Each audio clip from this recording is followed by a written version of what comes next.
Hello and welcome to Mendoza Reacts to PMQs. Every week we take a look at Prime Minister's questions, cut through the nonsense and see if we can't bring you a little bit of sanity. So without further ado, let's have at it. Vicky Foxcroft. Thank you, Mr. Speaker. As a shielded person, I'm grateful to once again contribute to Parliament. Many shielded people have contacted me, worried about government guidance on going for walks. They want a safe hour walk for shielded people, similar to that adopted in many other countries. Will he do that? They also want more transparency on the shielding list with each category named and risks published. Will he provide that? And finally, will he agree to review the furlough scheme so shielded people in the future are not penalised? Minister. Yes, Mr. Speaker, I can tell the honourable lady that we certainly will be doing as much as we can in the near future to ensure shielded people get guidance about how they can come out of their shielded environment safely in a way that is COVID secure. And on her point about furlough, it's a very important one, and clearly newly shielded people may be asking themselves whether they will be entitled to furlough funds. I've been made aware of the issue very recently. I can assure her that we will be addressing it forthwith. Pauls, it's too little too late. They've already announced, the date has already passed for people who are shielding to be going out for their exercise. So it's too late for him to be talking about someday, one day, jam tomorrow guidelines, because the moment's already passed. They're already out. Weeks before people were due to leave their homes, the guidelines should have been developed. They should have been reaching out they should have identified the entire population of people shielding. They should have made contact with those people and made sure that they had explained the guidelines fully and those people were in a position to be able to adopt them. And then you give a date for when people come out of their homes. This is completely the other way around. The government's just made an announcement because they want to give us a sense of good news and like they're actually winning this battle against the coronavirus, which we're manifestly not. And now it's just, oh, by the way, no one knows what they're doing. Oh, we're developing guidelines. When? Don't know. They didn't even give a date. We don't know. This week, next month? No clue. Leader of the Opposition, Sir Keir Starmer. Thank you, Mr. Speaker. Can I join the Prime Minister on his comments on Grenfell, a dreadful night? It's considerably worse than a dreadful night. The Prime Minister, Mr. Speaker, on Monday said that feelings of black and minority ethnic groups about discrimination are founded on a cold reality. I agree with him about that. There have been at least 7 reports into racial inequality in the last 3 years alone, but precious little action. For example, most of the recommendations in the Lamy report into inequality in the criminal justice system have yet to be implemented 3 years after the report was published. Similarly, the long-delayed and damning report by Wendy Williams into the Windrush scandal has yet to be implemented. I spoke last night to black community leaders, and they had a very clear message for the Prime Minister. Implement the reports you've already got. So can the Prime Minister now turbocharge the government's responses and tell us when he'll implement in full the Lamy report and the Windrush recommendations? Pause. Just before we hear Boris Johnson's answer, this is why it's so deeply frustrating to have Keir Starmer as leader of the Labour Party right now, because the black community is also waiting for Starmer to take action on a report, and that's an over 800-page report that proves the Labour Party is institutionally racist against black people. There are a number of staffers behaving in overtly racist ways. And that report has been out for a good few months now. And Keir Starmer has taken zero action against the staffers involved. In fact, he's made public declarations of support for them and the need to protect them. He's not even given us a date for when this is actually going to be dealt with. So it's really rich for him to be talking about as if he's part of helping the black community get reports that deal with racism addressed, when he himself is sitting on a report that requires his action to address. So I can't believe his words when his actions are showing me an entirely different behaviour. Minister. Well, I'm grateful to the right honourable gentleman, and of course I understand, as I said, I understand the very strong and legitimate feelings of people in this country at the death of George Floyd, and of course I agree that Black Lives Matter, and we are getting on with the implementation, not just of the Lamy report, but also the report into Windrush. For instance, on the Lamy report, for which this government commissioned, and for which I thank the honourable member for Tottenham, we are increasing already the number of black and minority ethnic people in the prison service, as David Lammy recommended. We are increasing the use of body-worn cameras, and we are trying to ensure, amongst other things, that young BME people are not immediately prosecuted as a result of the trouble they find themselves in, and we try to make sure that we give people a chance. But I must stress that on the Lamy report and on all these matters, it is absolutely vital at the same time that we keep our streets safe and that we back our police. And that is what we are going to do. You don't back our police. Pauls, you don't back our police when they're killing black people in custody. Black people in this country are twice as likely to die in police custody relative to other races. I've made a whole video on this, which you can watch in the Canary brief. I'll put a link down to that in the description box for this video. But you can't, because they just produce a report, then nothing happens. They produce a report and then nothing happens. And all of the while, people are continuing to be victimised by police, by their teachers, by their workplaces. And we're supposed to just sit there and wait patiently for one day, someday, things are going to change. And what's happening at the moment is people are saying, no, we've had it with the gaslighting. You keep telling us just around this next corner, everything will be fine. But when you look at it, it's not getting fine. In fact, it's getting markedly worse. So I'm sorry, Mr. Johnson, but just not good enough. Play. Mr. Speaker, I welcome what the Prime Minister says about implementing the reports, and obviously we'll hold him to it. He will appreciate that people do notice when recommendations are made and then not implemented. We do care. So it's very important, we really do. That they are implemented in accordance with those reports. Mr. Speaker, the latest report is the Public Health England report on the disproportionate impact of COVID-19. That report concluded that death rates are highest amongst black and Asian ethnic groups. And it went on to say, and this was the important bit, that it's already clear that relevant guidance and key policies should be adapted to mitigate the risk. Already clear. If it is already clear that guidance and policy need to be changed, why has the government not already acted? Because they don't give a shit. Mr. Speaker, not is it already clear, but we are already acting. And I can tell him that what we are doing, as a result of the report by Professor Fenton, which again we commissioned, we are looking at the particular exposure of black and minority ethnic groups to coronavirus, and be in no doubt they've been at the forefront of the struggle against coronavirus, doing? whether it's in the NHS or in public transport. 44% of the NHS in London, or London workforce, is black and minority ethnic workers. And that is why what we are doing first and most directly is to ensure that those high contact professions get expanded and targeted testing now. And that's what I've agreed with Dido Harding from NHS. Pauls, I'm sorry, but this is just some bullshit.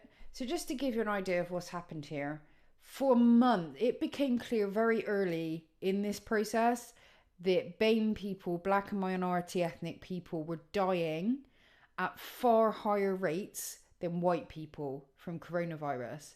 And this isn't some biological thing, like black people are genetically predisposed to die from coronavirus. That's not the case. This is about living in a racist society where black people and Asian people are more likely to be in the low-paid frontline work, living in dense, overpopulated urban areas, and to have, because of poverty and other related events, and actually there's quite a lot of study going on at the moment about the impact of racism itself in the forms of stress and trauma, they actually contribute directly to other health indicators and conditions which would act essentially as comorbidities, so things that would make you more susceptible to catching and dying from coronavirus. So we know what's going on, and there have already been several reports. The pressure on the government was not to do a report. The pressure on the government was to show us recommendations and actions they would take immediately to start tackling this issue. But instead of doing that, they wrote a report, which was basically a copy and paste of all the other reports that have already come out, that have already established what the issues are. We know what the issues are. The best bit was the report didn't even have any recommendations. It didn't have any guidelines. They just sort of said TBD. We'll come up with them. So Boris Johnson saying that he's going to do something means nothing, because they have not said anything publicly about a single action they are going to take in response to black people dying 4 times the rate of white people from coronavirus. Nothing. This talk about testing, that's just bullshit. Like, they're already supposed to be targeting testing at people on the front line. We're months into this. That is not a new, novel thing. This guy's a joke. Play. Test and trace. I think that's the first and most practical step we can take as a result of Professor Fenton's report. Here's Starmer. Nothing. Thank you, Mr. Speaker. And the Prime Minister, I know, understands the frustration from those most at risk when they see a report like that and they know action is needed. And action is needed now, not in a few weeks or months. So can I ask the Prime Minister to complete...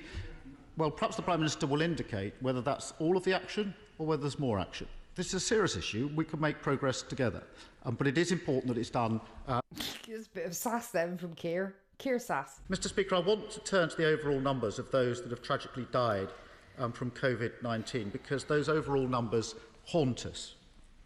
Since last Prime Minister's questions, the government's daily total figure for those that have died from coronavirus has gone past 40,000.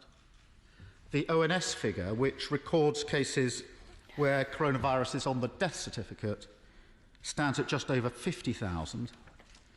And the number of excess deaths, which is an awful phrase, stands at over 63,000. These are amongst the highest numbers anywhere in the world. Last week, the Prime Minister said he was proud of the government's record. But there's no pride in those figures, is there? No, there is fucking not. Mr. Speaker, let me just say that on the death figures for this country, we mourn everyone, and we grieve for them and for their relatives and their friends. But I must also tell him, and he's raised this point repeatedly across the dispatch box, the best scientific evidence and advice is that we must wait until the epidemic has been through its whole cycle in order to draw the relevant international comparisons. And that Pause. Okay, now here's another piece of bullshit. So every single day, from the very first daily briefing, they began with a look at the international comparison chart. You know, and every time it was like, look, you know, the UK is doing very well relative to other nations, very well. Do you know the first day that they stopped using that international comparison chart? The day the UK moved to be the highest death toll in the world per million from coronavirus. So basically, the day that graph began contradicting their party line, the graph was no more. And then they started this line about how the science says that international comparisons are worthless. They're really not. None of this is a mystery. Every country in the world knows and has known for weeks and weeks and weeks how this virus needed to be dealt with. It was a lockdown to buy yourself time. During the lockdown, you set up test, trace, you basically increase the capacity of your health services, you get the PPE, the ventilators and all that stuff that you need in place. And you also set up a test and trace program that works. And then once the numbers have fallen sufficiently, you can begin to ease the lockdown with that test and trace system monitoring, so that if you get a localized outbreak, you can respond to that locally rather than having a national lockdown again. Our government did none of those things. They have not radically increased our capacity of personal protective equipment, ventilators or anything else that is necessary for this. They haven't locked down hard enough to suppress the virus. We are still having 8,000 infections a day and hundreds of deaths. And their test and trace system, we know, isn't up and running. The independent SAGE group reported yesterday that no, our test and trace system is entirely inadequate, and it will not protect us and provide signals to us fast enough for us to ease lockdown. That's the reality. In other countries, the governments did use their time to do those things, and so they are in a position to ease lockdown. But it's important to note, when they were easing lockdown, they were on several days of no new cases, several days of no new deaths. And they had the test and trace system in place, and they had the ventilators, and they had all of that stuff. So even being significantly more prepared than we are right now to ease lockdown, they still waited for the virus to be suppressed to that lower level. No deaths, no new cases for a couple of days. We currently have 8,000 new cases a day and hundreds of deaths, and we don't have that level of preparedness to deal with the eased lockdown, even if we had none. This is the cliff that Boris Johnson is walking England over right now. I'm afraid I simply must repeat that point to him. And as for the what this country did to fight the epidemic, I must say I strongly disagree with the way he characterises it. I think it was an astonishing achievement of the NHS to build the Nightingale hospitals. I think it was an astonishing thing that this country came together to drive down, to follow the social distancing rules, in spite of all the doubt that was cast on the advice, to follow those rules, to get the number of deaths down, to get the epidemic under control in the way that we have. And this government has announced a plan on May the 11th to get our country back onto its feet, and that is what we are going to do. We have a plan, we're following it, and we're going to stick to it. Oh, wait, did you notice that? Pause. He used to say we're following the science, but now even his own scientific advisors are coming out and saying they aren't actually following our advice, and they haven't been for a while now. They've stopped bringing those scientists into the daily briefings. They're not allowed to be there now. It's just the government. They're talking to us. So now, instead of saying they're following the science, they're saying we're following the plan. But it's just their plan. They've just pulled it out of their ass. It's basically just a series of announcements with no guidelines or systems in place to back them up.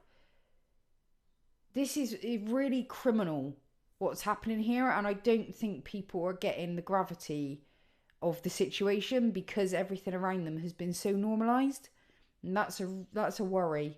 Play. Mr. Speaker, it just doesn't wash to say that we can't compare these figures to other countries. Everybody can see those figures and see the disparity, and we need to learn from those other countries. What did they do more quickly than us? What did they do differently to us? Because we can learn those lessons and ensure that the numbers come down. And it's little solace to the families that have lost someone to simply be told this is too early to compare and to learn from other countries. And of course there will be long-term consequences as a result of the government's approach. I want to turn now to another aspect of government policy, and that's school reopening. We all want as many children back into school as soon as it's possible and as soon as it's safe. What that required for that to happen was a robust national plan, consensus among all key stakeholders, and strong leadership from the top. All three are missing. The current arrangements lie in tatters.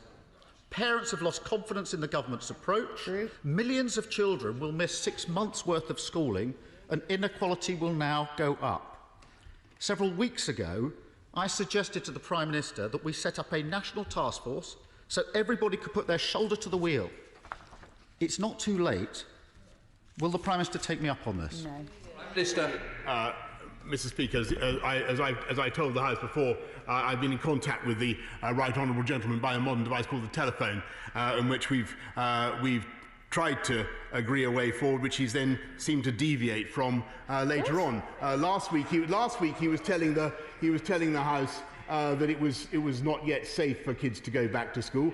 This week he's saying that not enough kids are going back to school. I really think he needs to make up his mind. And since he's so fond of these international comparisons, he should know that there are some countries in the EU, in Europe, where no primary school kids are going back to school. I think, and we are being extremely cautious in our approach. We're following the plan that we set out, and I think that the people of this country will want to follow it. And all the evidence I've 97% of the schools that have submitted data are now seeing kids come back to school. And I think what we would like to hear from the right honourable gentleman is a bit of support for that, and a bit of encouragement to pupils, and perhaps even encouragement to some of his friends in the left-wing trades unions to help get our schools ready. That's some bullshit.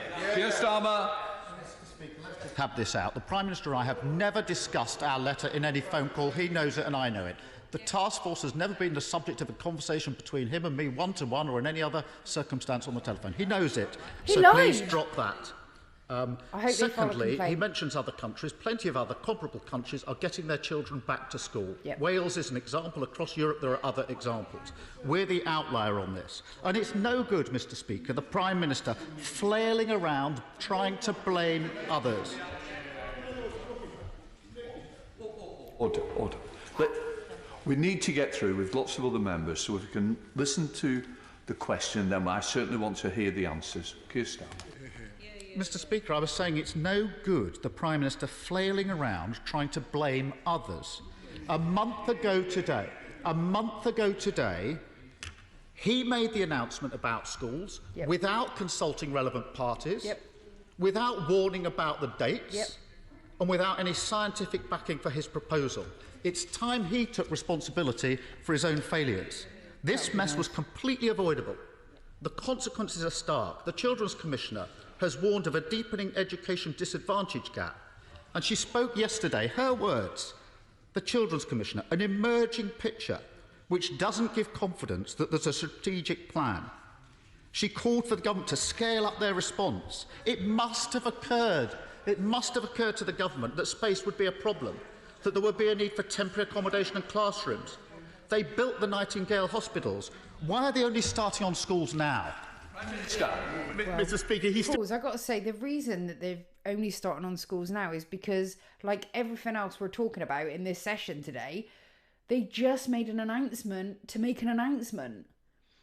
It's just, at the time they made the announcement, this was all the height of the Cummings Durham trip fiasco, and what they wanted was to change the narrative, to take away the arguments about lockdown by easing lockdown and by making people feel like, look, we're through the worst of it. The coronavirus thing is no longer we're no longer in a crisis, and life is getting back to normal. And so they made this series of announcements about schools, about easing the lockdown, about all of these other things, about the test and trace system, but none of it actually is happening. This is just naked PR. There's nothing happening. And so all of these institutions like schools and universities and other things are saying, that's great, but we can't actually do what you're asking us to do because you've just made an announcement and not given us any funding or support or even guidelines to do that thing. And now schools are the latest victims of that too across England. Totally different story here in Wales. They've actually handled this really well. The government has been working with schools for weeks and figuring out a way that basically what they're going to do is have no more than a third of school pupils inside a school at any one time. And they've got lots of supportive measures around that. And England is just not doing it. What about the kids at home who don't have a laptop, who don't have a computer, who are living in chaotic and broken households where they are not receiving they haven't got parents who are going to sit there and be able to do, their homework and education, homeschooling with them. What about those kids? They've got no plan for those kids. And now they can't even get back to school because they've ballsed it up so badly. It's the worst. Still can't work out whether he's saying schools are not safe enough, or whether we should be going back more quickly. I mean, it's not even what we're talking about, Boris. Mr. Speaker, it's one brief one day, another brief the next. I understand how the legal profession works, but what the public want to have is some consistency, Mr. Speaker. And what I hope that he will agree with me is that it's a good thing that we've now got 37% of kids in Year 6 in our primary schools coming back. That is increasing the whole time. And what I think the message that I think that teachers want to hear across the country is that all parliamentarians in this House of Commons support the return of kids to school. And furthermore, that they are encouraging kids to come back to school because it is safe. Will he now say that? All right, Captain Obvious. Literally everybody is saying we want kids to go back to school as soon as it is possible for them to do so safely. Everyone is saying that. Literally no one is saying, oh, I don't want kids to go back to school ever. That's just it. And this is the problem with this whole Prime Minister's questions thing. He's just not answering the question. He's creating a fantasy question in his mind, which Keir Starmer hasn't even... Like, Keir Starmer literally every week has come up and said, we want to get kids back to school as soon as it's possible to do so safely. That's what he said, that's what everyone said. And he's just pretending that there is another conversation happening because he can't stay in this one. Because in this one, he's full of shit, and it's painfully apparent. Play. I want as many children to go back to school as possible, as soon as possible, as quickly as possible when it's safe. I've been saying that like a broken record for weeks on end. I know the Prime Minister got rehearsed attack lines, but he should look at what I wrote from his letter and what I've been saying consistently.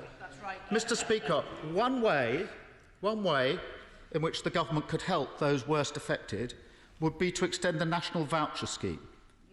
Because child poverty numbers are so high in this country, 1.3 million children in low-income families rely on these vouchers. They mean children who can't go to school because of coronavirus restrictions still get free meals. Mm-hmm. The Labour government in Wales has said it will continue to fund these meals through the summer. Yesterday, the Education Secretary said that won't be the case in England. That's just wrong. Yep. And it will lead to further inequality. So can I urge the Prime Minister to reconsider on this point?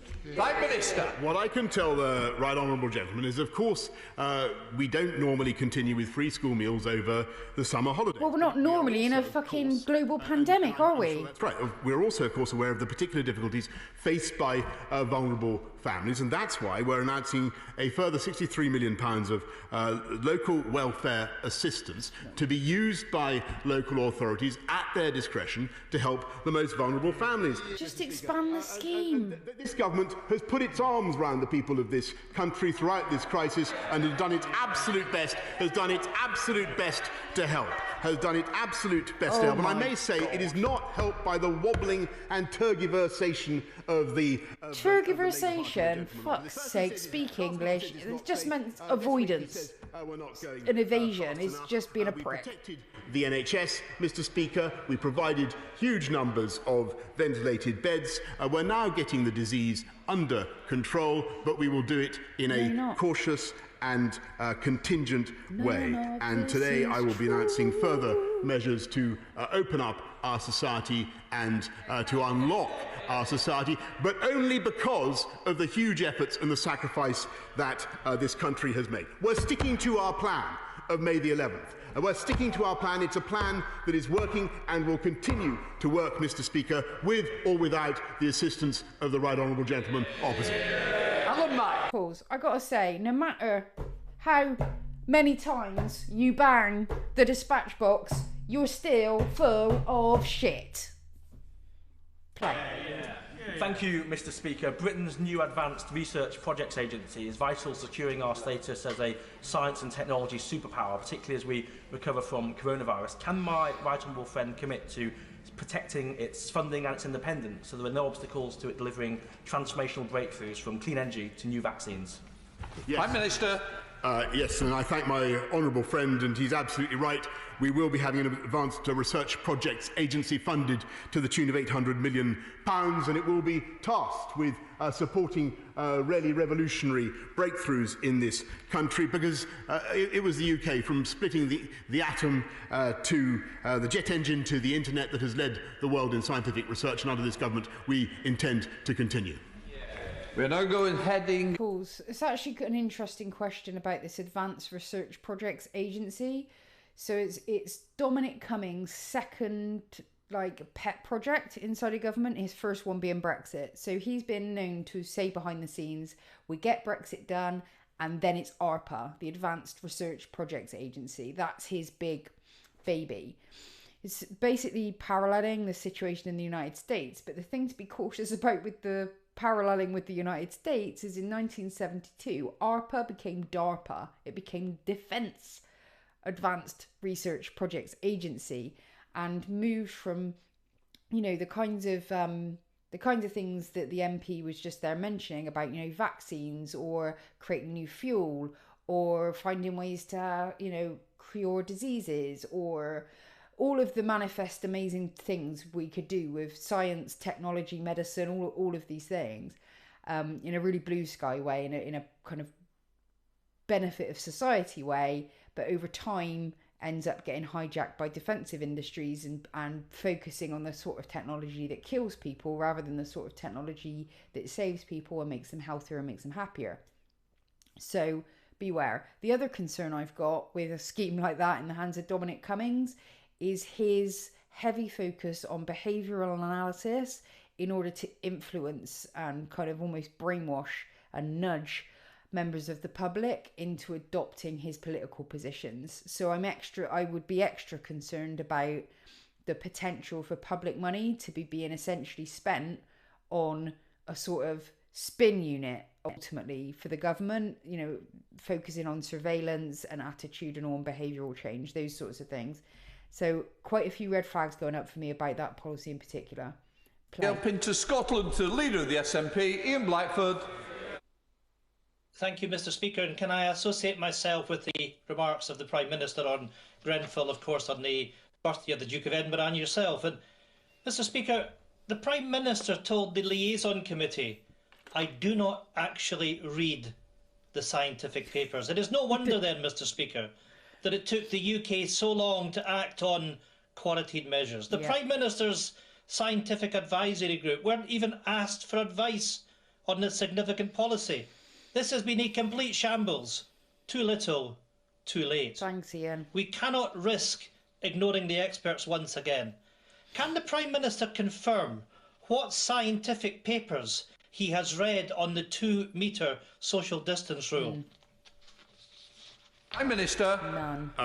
Well, Mr. Speaker, I must say I disagree with him. I've read a huge amount about a disease that affects our entire nation. I've read many papers actually on the social distancing rule, and it's a very interesting point. And I think members across the House of Commons will want to understand that I believe that those measures, the 2-metre rule, needs now to be kept under review. As we drive this disease down, as we get the incidence down, working together, I want to make sure that we keep that 2-metre rule under constant review, because as the right honourable gentleman I think indicates, there is all sorts of scientific advice about that particular matter.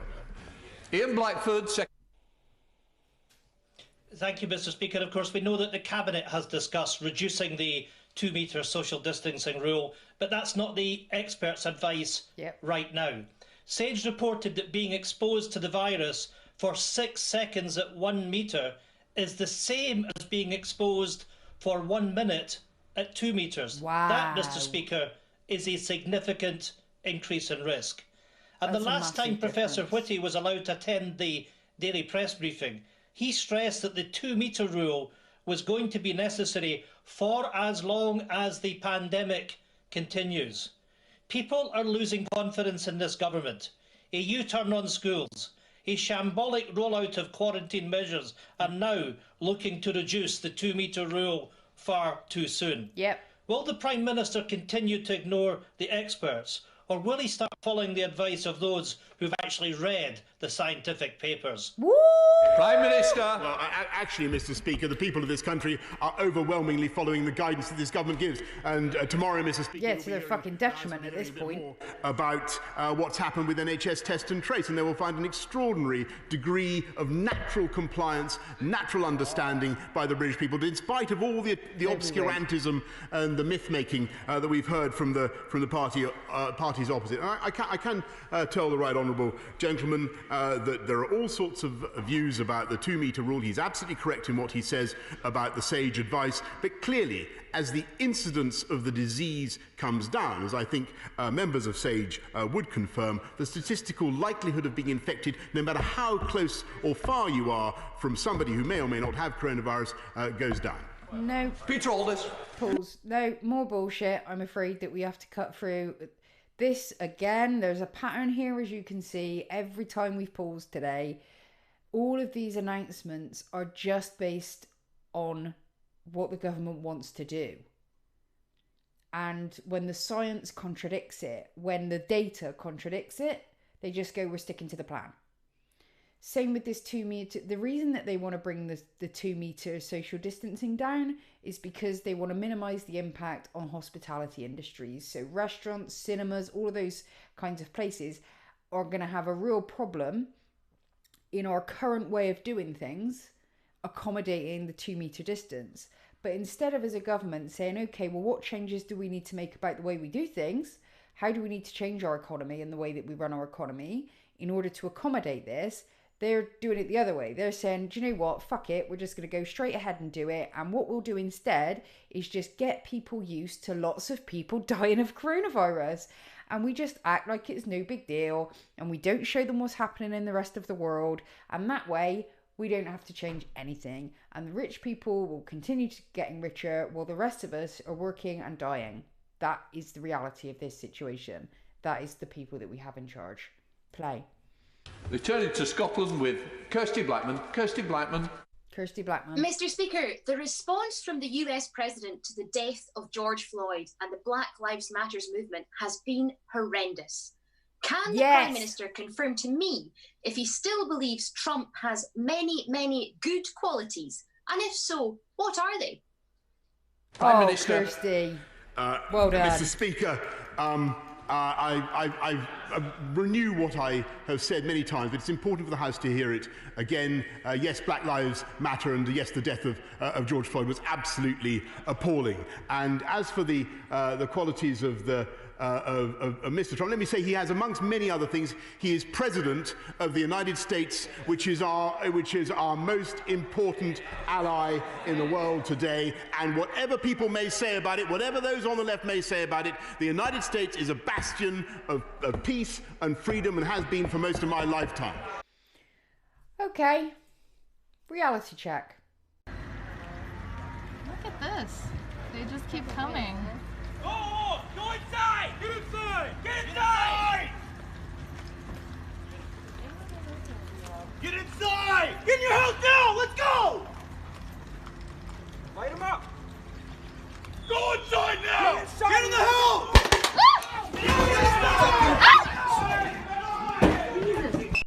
I'm sorry. Maxie, I'm sorry, we're going to go here. I just wanted to say I was working the medic tent. I'm a CNA PCA. I'm trained in first aid. I haven't done it in a while, and I was helping a man who got shot in the leg with a rubber bullet. He was bleeding so much. You saw this? I was helping him. I was cutting his pants. I was trying to help him. I was trying to look at the wound, and they came up and they were shooting right at us. He grabbed a garbage can to hold it over me so I wouldn't get hurt. And I told him I wouldn't leave him, and I did, and I feel so bad. I couldn't. They were shooting. I was scared. They didn't care. They didn't care that he was hurt. I just want to remind you, nobody was doing anything. They pulled in, they opened fire. Look at them. They're aiming their fire now. They're working towards us. They're working. Step back. Get back. Get back. Get back. Your head. He's head. Step back. Step back. I got it. Whoa. Watch it, guys. We got gas here. All right. Back up. All right. They are now moving toward us. There was... they're shooting at us. Okay, they're shooting, guys. Let's go. Put your helmets on. Go, get the fuck out of here. Get the fuck out of here. Back up. Get out of here. Go. Keep going. Keep moving. She's walking away! We got plenty of time here. Are you okay? I'm getting shot! I'm getting... Hey, Katie, are you okay? Press! Press! I'm press! I don't care, get down. I am press. I don't care, get down. Okay, I'm down. I'm down. Stay. Go inside! Can't move. You understand? Okay. Thank you.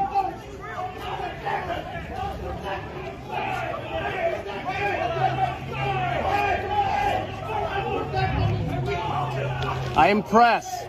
Please.